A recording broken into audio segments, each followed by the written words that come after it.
Welcome back to Thinking Critical. This is Wes, and it's time to give you your geek culture 411. We got a lot of, box office news, comic book news with the reference to coronavirus. We're going to talk about the new Batmobile. We're going to talk about some Black Panther news. And with me, as always, is my good friend, my geek friend, my geek brother from another mother, Skip. How you doing, buddy? Hey man, you gotta call mom. She still hasn't heard from you yet. You know what I mean? Geek brothers gotta check in with their geek mothers, man. Outside of you neglecting our maternal bond, I'm feeling pretty good, man. I'm down to talk about some viruses, talk about some Black Panther, talk about some Batman, talk about this geek world that we live in. Let's do it. So you ready for all the comic book and movie industry news? I am, and I'll start us off this time.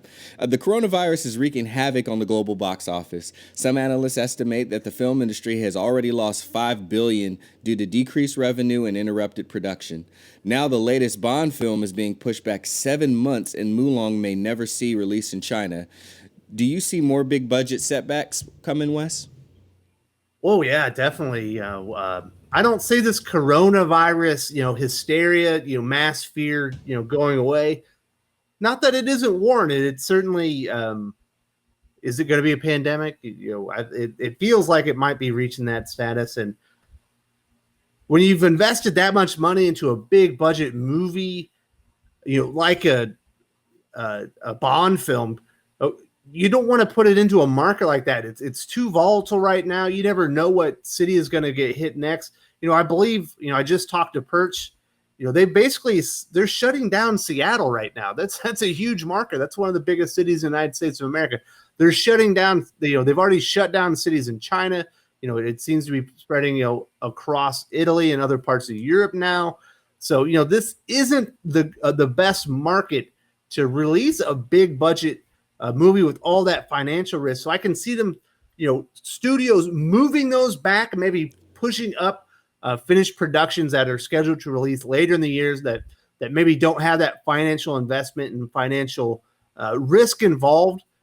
So I can see them definitely making some decisions this week, next week, where now that this one domino, being Bond, is fallen, I think we're going to see more fall in line, especially with China. I think there's a lot of movies that just won't get released there now. You can't do like a 4 or 5 month backlog of movies just releasing all at once. So studios are going to have to make their decisions on what they think is going to play best there and move on. Once we've gotten past this coronavirus thing, but it's definitely going to keep wreaking havoc, on industry and in everything in everyday life. It doesn't seem to be going away. Yeah, I agree. It seems like that's kind of our new reality until we really get a handle on this thing, or at least find out more information about it. China stated that the outbreak isn't as rampant as it was when it first started. Even still, I think it'd be a good idea for us all to see some more hard data on that to really know the case. But for all the places that it hadn't quite spread to yet, it still does feel like those places are getting hit pretty hard. I live in Sacramento, California, and one of the earliest cases in California was kind of a little bit farther towards the Bay Area, which isn't far. I mean, San Francisco is 90 minutes from me, but they were treating that person out here in Sacramento because we have, pretty renowned UC Davis and a few other medical facilities that are really really really good. So even me, it's kind of a reality that's starting to hit home now, and people are talking about it more. Our governor, Gavin Newsom, had declared a state of emergency. Los Angeles, even, talk about Seattle and, a large city, and Los Angeles, another large city, also declared a state of emergency. So, I think that's more people trying to get ahead of it, because there have been multiple cases of it, and there have been numerous cases, that we know on a state level, those people have been treated and have returned home. But there has been one person here that has passed away from it. Usually they tend to be like older people or people that not in such great health, so it kind of takes them out. So yeah, it's a reality, and people that have large sums of money, millions to billions of dollars, either invested or on the line, are starting to make precautionary measures, and it makes sense. Definitely keep in mind when you hear the state of emergency declaration, that just means so the state can start drawing into to emergency funds and emergency personnel that are sitting there waiting to be called up. You have to have a state of emergency to do that. That doesn't actually mean, that there's a huge statewide outbreak. Don't get too caught up in the terminology. Okay. Exactly. There's no tanks. There's people aren't running around in the streets out here in Sacramento. Like I drove past a hospital where the person's being treated. It literally looks like business as usual. So yeah, don't let the pandemic idea or it getting out of control scare you. But just do be on alert and be washing your hands at least for 30 seconds. Absolutely. All right, Skip. The comic book industry is not immune to the coronavirus fear. DC, Dark Horse, Valiant, CGC, and others are pulling out of Emerald City Comic Con. Perch told me he thinks it'll actually be canceled altogether. Are you going to give in to the yellow power of fear and avoid large gatherings of nerds for the foreseeable future? Probably not for the foreseeable future. Even me, with where I live and what we talked about, we would need to see it really start to get out of hand. As of right now, that video that you and Perch did, there was already one where you guys kind of briefly went over it and talked about some of the basics. And I know there's something else in the pipeline where you'll really kind of give some additional information. But, really it's just a matter of things that we should always be doing anyway. We should be trying to avoid the normal con crud. So, be washing your hands. Don't make any unnecessary contact with people. It's just basic things like that. But I haven't stopped going into any of the normal places that I usually go to and whatnot. Currently, there are a few cons coming up in my area. They're smaller cons, but it's still a large group of people. And I haven't planned on canceling any of those. The only reason that I would cancel going to anything larger like ECC and whatnot, or ECCC, it's 3 C's, is because some of the people that I would go there to see have been pulling out, so it's just like I wouldn't be getting my full experience, but not so much because I'm concerned, about it. But what about you, Wes? I haven't heard any cases out there in the Philippines, but what's your approach to avoiding large groups of excited nerds at this point? Well, we definitely have several cases here in the Philippines. We've had multiple deaths. We don't have it quite like Korea right now or some of the other places. I know Japan's, most of their outbreak was actually on that cruise ship. Me personally, if I were single and in a city and there was a con, I would still go. It sounds, from everything I've read from some of the white papers and stuff, that coronavirus is a really strong version of the flu. Basically, that's kind of what it is. But, being a father with a wife that is freaked out because of all the coverage and everything and two small children, I personally wouldn't be allowed to go. I wouldn't allow myself because it would definitely freak my wife out. But definitely if you're planning to go to a con or a large gathering of nerds are known to be sweaty people, maybe not the cleanest environment ever. Be turbo loading up on your vitamin C. Get you some Airborne. Definitely bring your own Purell with you. Make sure you're clean, and maybe get one of those little surgical masks. Do it like they do out here in Asia, and you should be okay. Especially if you're young.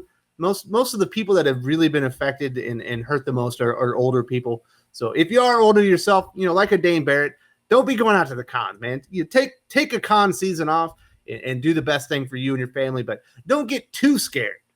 We don't want to be letting the coronavirus, destroy our happiness and all that type of things. That's what I say. I fully agree. I second that notion. Well, away from one type of virus and maybe closer to another type of virus, Zack Snyder is alluding to additional photography that can reestablish story points cut from Justice League after the tepid reception of BVS, Batman vs. Superman. Are you finally coming around on the Snyder Cut, Wes? What kind of question is that? Hell no, I'm coming around on the Snyder Cut. The Snyder Cut needs to be burnt. I'm tired of Zack Snyder putting this information out there to get the Snyder Cut is riled up and hoping to see this thing. We don't need the Snyder Cut. Zack Snyder's DC vision for the DCEU was a complete failure, from starting with Man of Steel, going through BVS, and ending with whatever he did with Justice League. I don't care that there was additional photography that could change the scope and the point of view of Justice League. Batman v Superman sucked. There's a reason it sucked, and it had a lot to do with his vision, in his creative direction, for the DCU. I'm glad it's gone. I don't want it to come back. And you're right. That is an infection, for all DC Comics fans, DCEU fans. Get that stuff out the door. I want more Wonder Woman. I want more Shazam. Maybe some more Joker. I didn't even watch that one yet, but definitely not more Suicide Squad. I don't want no more of that Harley Quinn Birds of Prey crap, and I certainly don't want any more of Zack Snyder's DC Vision. It was terrible. I'm not a fan of it. I wasn't a fan of it out the gate. I didn't like, I've gone on record. I wasn't a fan of Man of Steel. The editing was choppy. I don't like and I don't enjoy that iteration of Superman at all. Now, I understand that there's a group of people that do, and to each their own, you know what I mean? Like, you go on right ahead. But to me, what's even worse than, someone peddling something that I don't want is them kind of leading on the people that actually do want this when really there's not much hope of it at all to come out. Like literally DC or WB really would have to put more money into it. Even some of the headlines, and I'll blame that on the people that had the headlines alluding to that they might actually film additional stuff. They're not paying those actors more to come back. And what already had been on the cutting room floor, I don't even think that they'd invest the money in the editor coming back and redoing that stuff. If there's any additional CGI that needed to be done, they're not going to invest that money either. I don't see it. I think that there is a vocal minority of people that want to see this cut of the film, and you know what? That's fine if you want to see it, but I don't think it's fine that Zack Snyder keeps teasing y'all and keeps stringing y'all along. The Snyder Cut, I don't see it happening anytime soon. And trust me, if it does happen, then you can rub my face in it and hopefully you enjoy it. But I just have to be honest with what I think. I think Zack Snyder's doing everybody a disservice by even acting like there's a strong chance that this thing is coming out. The reason why he keeps talking about it is because he's trying to drum up excitement and trying to get people louder and louder to convince WB that there is a large enough amount of people that if they invest the money to put this cut out and to finish it up and polish it and even make it look decent, that they'll actually make a return on investment. And if WB thought that by now, they would have put it out. Obviously, they're not convinced that there's enough of whoever wants to see that out there for them to actually make money off of it. So I don't see it happening. This is what I would say to Zack Snyder. Zack Snyder, if you want to see it happen so bad, why don't you put some of your own personal money up there? Really show your fans who support you so much and who you keep teasing that you are dedicated to them, and you put your own money into it and you make the cut happen. Absolutely. If Warner Brothers goes and puts some more money in that, they might as well be the Joker in The Dark Knight Rises, where the Dark Knight where you're just burning a whole pyramid full of money. There's no reason to. Nobody wants to lose money. All right. Yep. Well said, Skip. Matt Reeves continues dropping images of his new Batman film. This week, we finally get our first look at the new Batmobile. Are you digging the new, sleeker, sportier look of the Batmobile? Yeah, you know what? For the most part, yes. I enjoy what the Batmobile looks like more than I enjoyed what the reveal of the Batsuit looked like. It was interesting. I was watching a video from one of our buddies, a comic book aficionado, Ash on Comics, and he was talking about, it was one of his videos that he had done on Sean Gordon Murphy's the White Knight and the Curse of the White Knight. And one of the things that I really enjoyed about Sean Gordon Murphy's The White Knight, the first run of the book, is getting to see all the different Batmobiles. And Ash was talking about how he loves the Tumbler because it's more real world, and he didn't appreciate, some of the Batmobiles that looks like they got rockets strapped on the back of them, whether it's the 89 one or the one from the 60s. I personally really like those. Those are my favorite Batmobiles. I don't need it to look super realistic. Batman's not super realistic. Batman wouldn't exist in a super realistic world, and there wouldn't be this vehicle that no cops have apprehended that was a tank that was running around on the streets. No knock to that if that's your favorite Batman, but oddly enough, an issue that I had when I looked at it is that the back of it, as much as I like the rocket on the back, I felt like it was way too exposed. That's all. And the older one, at least it's like one, open turbine on the back, and the rest of it is kind of enclosed in, the just the enclosure of the vehicle, the shell. But this one, it's like everything is exposed. You can see all of the guts, and I was like, that looks more of like a prototype, like show off display car than it does. I'm just thinking, if we are thinking in the mind of Batman, he's trying to limit things that could happen to him. And if people are chasing him and they just start shooting at the back of it, that's a really wide target that they'd have to hit to basically turn him into a bat bomb. So that's the only issue that I have with it. But other than that, man, that thing, especially from the front, it looks tough. I'm enjoying it. Wes, did you enjoy the way that the new Batmobile's looking? Man, did Ash really say the Tumbler was the most realistic Batmobile?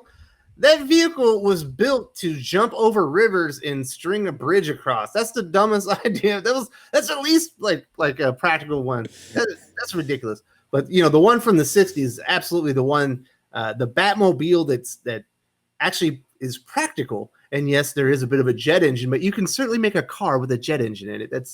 You can do that. So jumping across the river and stringing a bridge up does seem impossible. Certainly impractical. So I kind of like that it's no longer a tank.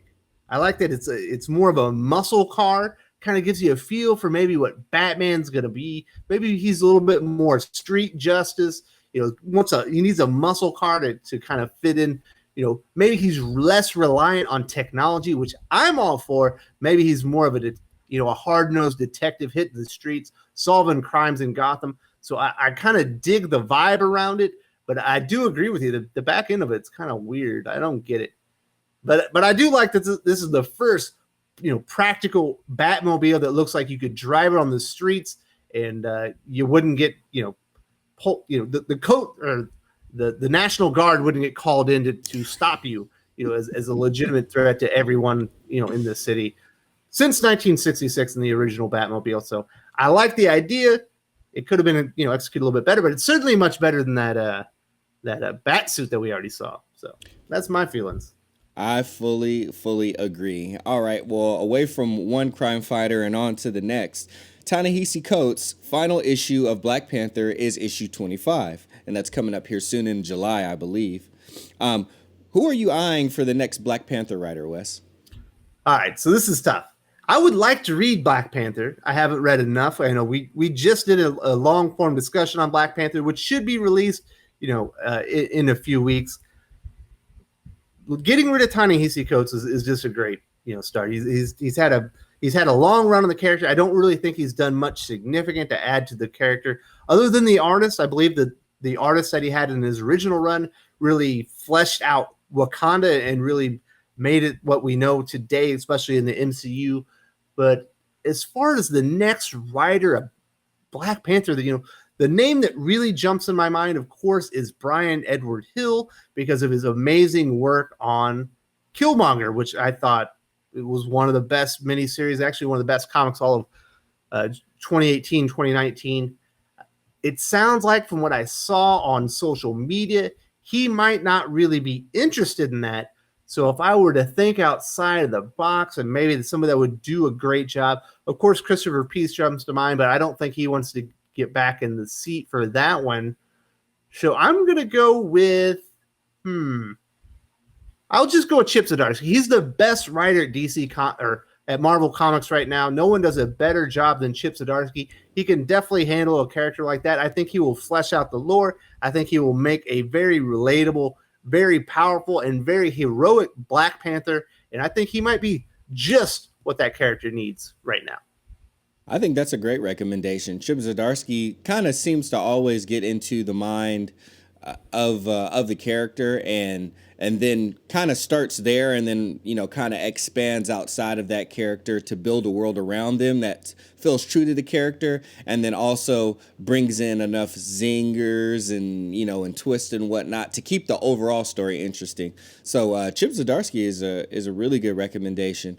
Yeah, same. I was kind of leaning towards Brian Hill just because he's kind of similar. He really channels the voice of the the main character and then builds things around it from there that tends to be pretty compelling. He's really good at kind of looking around at the current world and then bringing that into the story in a way that respects the world that the character is coming from. For me, yeah, that would be really really tough. Yeah. He'll said he's too busy to do it. If I'm Well, looking he also around, said that he would be more. He said he was more of a Killmonger guy right. than a T'Challa guy. Absolutely, he did say that, and I guess the proof is in the pudding because of that Killmonger book that he had written. Man, that this What about is your boy Hickman? You think he could do it? Hickman definitely could do it. I know he could. Especially I like the additions that he did make to Black Panther. Making him the king of the dead and everything during the Infinity during the Infinity times, that Infinity run that he had done. I think Hickman would do an incredible job. That's probably, for me, since he's my favorite writer, that's probably low hanging fruit. But the only other person that I could think that would do as good of a job in a way that would really interest me off the top of my head would probably be Ed Brubaker. Nice, but he said he doesn't want to do capes anymore. No, he doesn't, and he would, like, Hickman's too busy because he's doing all the X stuff. Brubaker doesn't want to do capes and superheroes anymore, and he's been doing fantastic with his criminal book and all of the other things that he's been doing. So I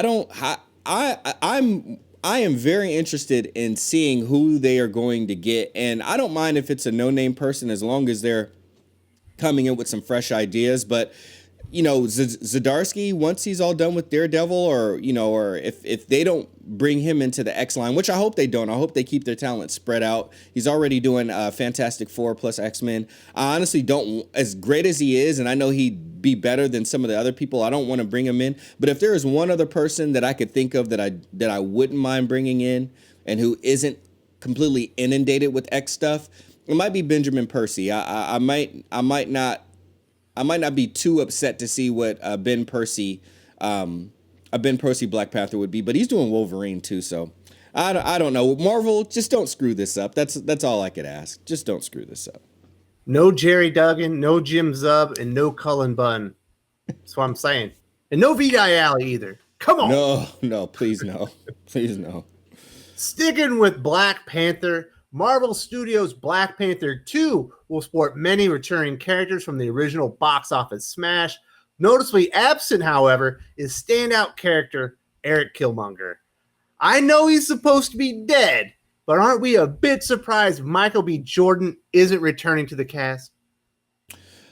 I'm not convinced that he's not returning, honestly. I think, if they're going to do a reveal, it would kind of kill it if you announced, that this person is coming back. I think he will be in the movie. I think it's going to be one of two things. It's either going to be flashbacks, and when I say flashbacks, not like stuff that he already recorded, but new photography that he will be a part of that gets added to the movie.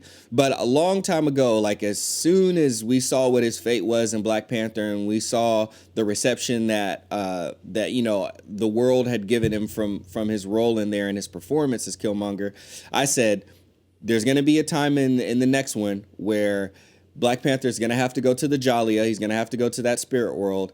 And since N'Jadaka, a.k.a. Killmonger, was a king, he's going to be in that spirit world. And I think he'll be there in his purest form. And I think at the very least, T'Challa will go there and speak to him and get advice from him. And I think it would be really cool for us to see still a passionate Killmonger, but a Killmonger who, had learned his lesson, you know what I mean, and kind of turned around and can give T'Challa some really good advice.